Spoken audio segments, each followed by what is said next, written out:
নারী জন্মসূত্রে কারোর কন্যা, ধর্মসূত্রে কারোর পত্নী, আর কর্মসূত্রে কারোর মা।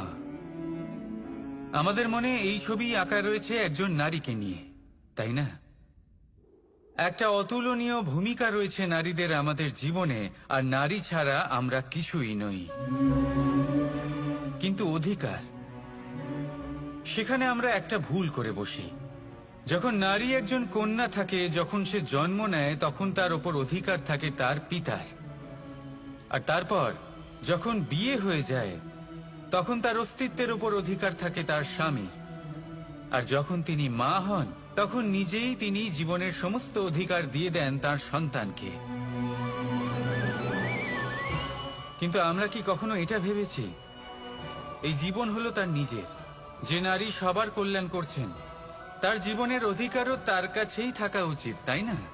তার নিজের জীবনের সিদ্ধান্ত সে নিজেই নিতে পারেন, নিজেই নিজের ভাগ্যের রচয়িতা হতে পারেন।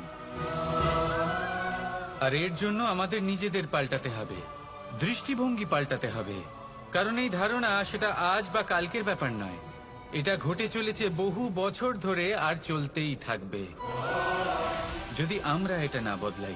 আর এটা তখনই সম্ভব হবে যখন আমরা নিজেদের মধ্যে পরিবর্তন আনব।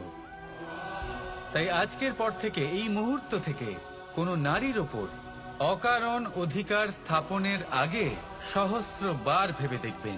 কারণ যখন নারী নিজের অধিকার কেড়ে নিতে বাধ্য হবেন, তখন শুধু এবং শুধুমাত্র বিনাশই ঘটবে।